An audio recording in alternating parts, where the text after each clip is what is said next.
Before a lender gives you anything, whether as a mortgage or you want to buy a big TV or whatever, they want to know how lendable you are. They want to make sure they're not going to regret it. So they will put together their own score, which can mirror something like what your credit provider gave to you anyway. But they do their own, and then they check other factors like how much do you earn and some other things before they then say yes. Which takes me to the point that your credit score only does not determine your affordability. You're welcome to my channel. My name is Olubukola Akimola Ogundele. I'm a registered nurse, I'm a vlogger, I'm an entrepreneur. I love to do videos on properties, money, how to make money and all the money. So anyway, that's a joke. Today I'm going to tell you at least 17 points that no one mentions or hardly mention that can help boost your existing credit card, whether you've got a bad credit or you've got a good one, or that can help you build it if you're a starter. Like say you've just come to the UK and you want to build your credit score. If you want to know why you want to build your credit score, it's just so you're able to buy things. I mean, back home, if we buy things up front, we clear it, we pay all the money, we're regarded as a big man. But it's not the same here. If you want to make sure that you're able to buy a house, buy a big car and stuff, you have to be able to build your credit score and then show that you are lendable. They can borrow you money and then you pay it back. That is how their own government, their own economy survives. Let's leave it that way. 5 things you should know. First one, timely payments is 35% or makes up 35% of your credit score. Credit utilization makes up 30% of your credit score. Ad search makes up 10%. Trade lines, something we call credit card here, makes up 10%, and linked off payment makes up another 10%. Number one thing to be able to boost your credit score is apply for a secure credit card. Number 2 is apply for a credit builder loan. And you're thinking, I don't need a loan, what do I need it for? I mean, if you're new to the house, you can use it to buy stuff and make sure that you pay them quickly. Use them regularly and pay them off. At the end of 30 days of doing that, check your credit score again and tell me what you see. Number 3 thing to do is to become an authorized user. You're wondering what an authorized user is? I will leave a link down in the description box where you read more about authorized user.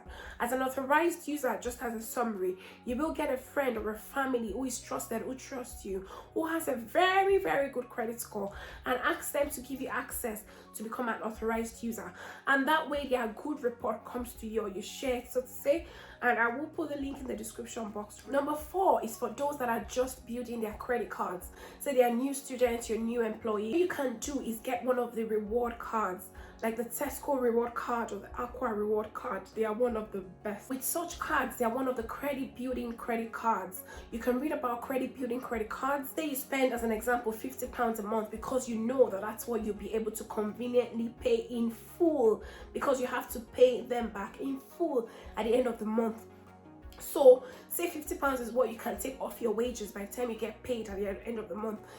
Then spend it on groceries, spend it on something, clothes, and come end of the month, pay them back in full.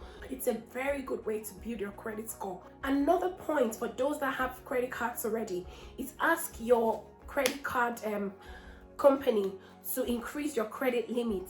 Not because you necessarily need it, so you still have to use it anyway, but try your best to not use more than 30% of the total amount on that credit card. So say your limit before was £500, you could increase it to £750 or £1,000. But what's 30% of £1,000? Math gurus, help us out please. Whatever the answer is, try not to use more than that in a month. And if worse comes to worse, try not to use more than 50% in a month. Especially because, you know, we mentioned at the beginning that credit utilization makes up 30% of what your credit score is at the end of every month. Another good way to help a bad credit score or to help boost yours is if you've used your credit card for more than 50% of it, if you get what I mean. Then do not ask for an increase. Do not apply for more credit cards if you can avoid it. Instead, focus on the one you have. Do early repayments, do not miss payments, set reminders, get it all cleared up. That's a way to help boost your credit card or to, you know, eliminate or annul or whatever English is an existing bad credit score. Another magic point that will boost your credit score and will wow you is by making sure that you're current on your credit card. What does that mean? So say you have a credit card, they've sent you an email and your direct debit will be coming out on the 27th of July as an example, or 27th of November as an example. What you can do is pay at least half of the £100 as an example that will be coming out on the 27th of November, 15 days before then. That's paid on the 12th, if I'm correct with the calculation, and then pay the remaining £50 2 days or 3 days before the 27th, and do that constantly and see how you get on. Another big point that would help you is that do not do big jumps on your credit card. Do not do large purchases suddenly. If what the norm on your account is, you normally spend £30, £50, £80, £100, whatever in a month or every 2 weeks on your credit card, and suddenly they see a transaction of £725 in a week or in a month or something, it's a big jump. Try to avoid it if you can. Another point to consider is to pay down your recent collection. Like you've say you've accrued £550 from a 1,000 credit card limit. Try to clear it as much as possible, like I said earlier.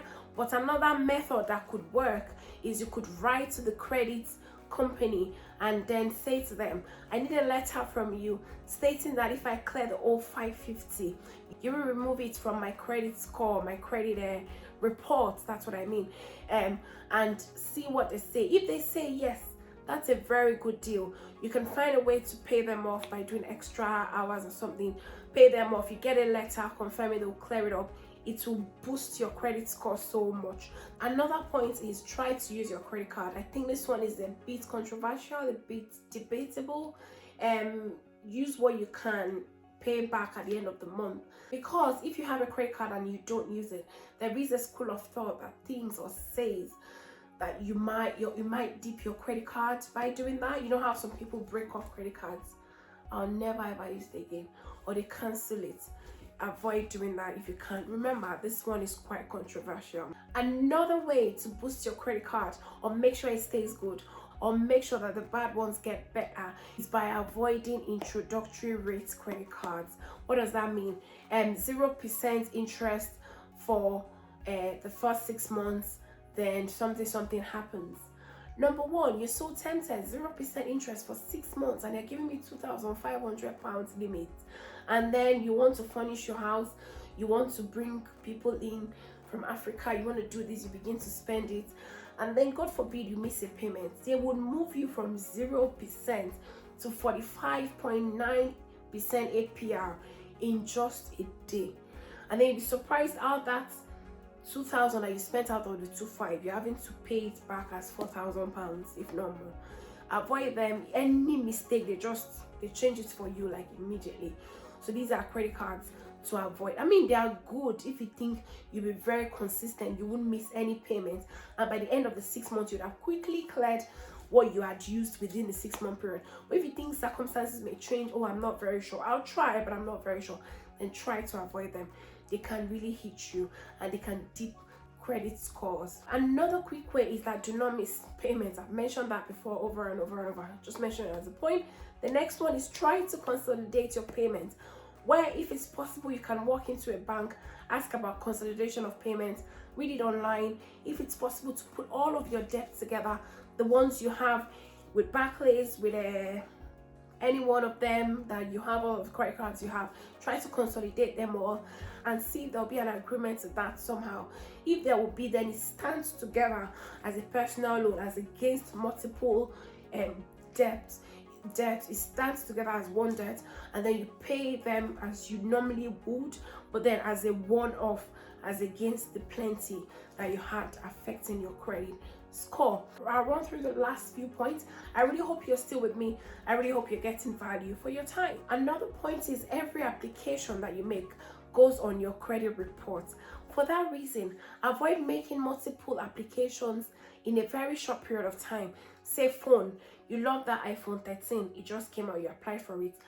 you want that what can I think of, television, you apply for it. You want that one, you apply for it. Whereas you're looking forward to buying a house, and then you've applied for all of these things in a very short period of time, say 3 weeks or a month, before you put your mortgage application in to buy a house. It will affect the success of that mortgage you want to get from the bank. And like you've been hearing it banging already, I'm going to bang it once again.